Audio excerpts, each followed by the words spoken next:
Saudi Arabia has emerged as a major player in global sports, hosting events, buying teams, and luring athletes with staggering contracts. However, critics accuse the country of sports washing. That's the term used for games and teams to clean up an image and build up a solid reputation.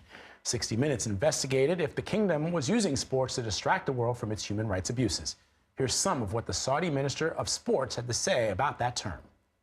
I don't agree with that term, because I think that if you go to different parts of the world, then you bring people together. Everyone should come, see Saudi Arabia, see it for what it is, and then make your decision.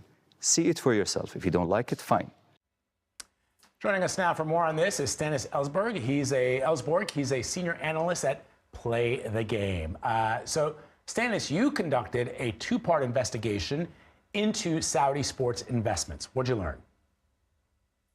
Well, as you just said before, during the last couple of years, we've seen Saudi Arabia engage and invest more and more in sport. And as you just said as well, they have been accused of so-called sports washing to clean up their reputation in international political system. But when I look into the strategy of Saudi Arabia and the rulers and how they use sport for political issues, it's much more than sports washing.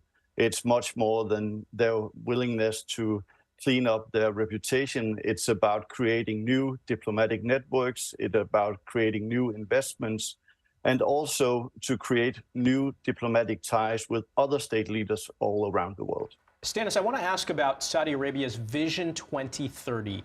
What is that, and how do sports play a role? Yeah, well, so a few years ago, Mohammed bin Salman, the crown prince of Saudi Arabia, launched this Vision 2030 for Saudi Arabia, which is a multifaceted strategy trying to diversify their economy, create a new economic system for Saudi Arabia so they cannot depend that much on oil in the future. And they have seen sport as this political actor in that strategy, trying to create new diplomatic relations all around the world in the international system. And also sport is an entertainment thing for the national population. And so they're trying to create all kinds of entertainment attractions for the population in Saudi Arabia. And here sport has been the most sector they have invested most money in the last couple of years, from club ownerships and also arranging some of the most and biggest sporting events in the world.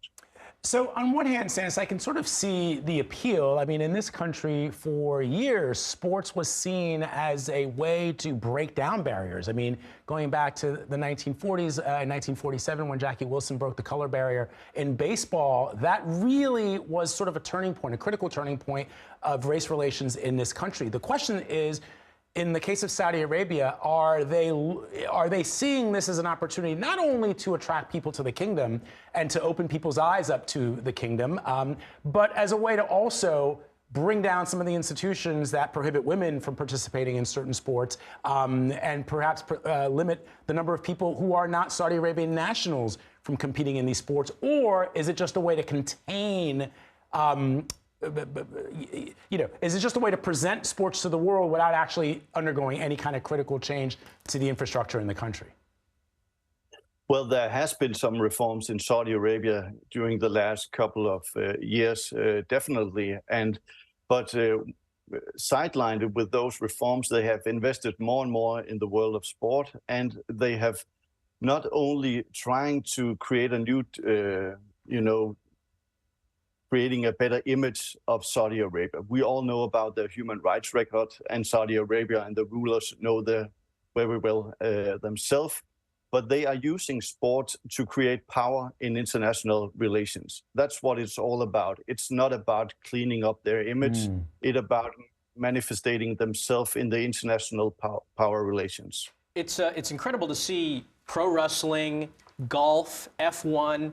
What are some of these big name events that are popping up now in Saudi Arabia? Yeah, well, they will be hosting the Asian Winter Olympics in 2029.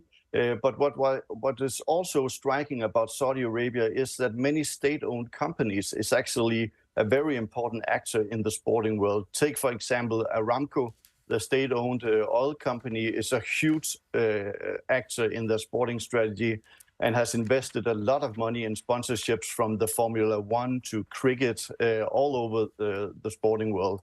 And also their new city, super futuristic city, Neom, is also a part of the strategy, and they have a lot of sponsorships in the world of sport. Stanis, one of the things I've seen too is there's been a lot of criticism of athletes who participate in leagues that were created by the kingdom. On the other hand, some people have said, well, look, during the Jim Crow era in the United States, baseball players, football players, boxers played their sports in states where they couldn't even sit at a lunch counter and enjoy a meal, or they couldn't stay in a hotel with the rest of their white teammates, and yet they still, played that sport, right, took that paycheck. What have you heard about the criticism leveled at some of those athletes?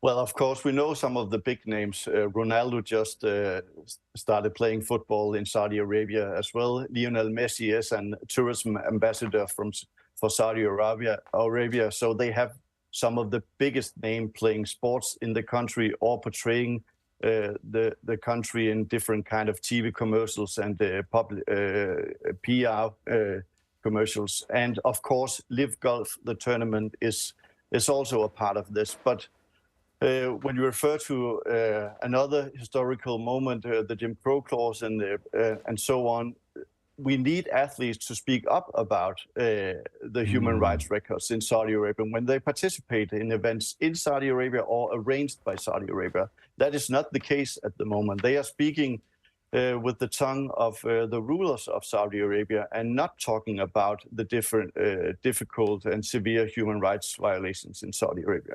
That's an excellent point, because those athletes that we mentioned, many of them, like Muhammad Ali, like Jackie Robinson, would always point out the inequities that they face and other black people in this country faced, even while playing those sports. So it's an excellent point.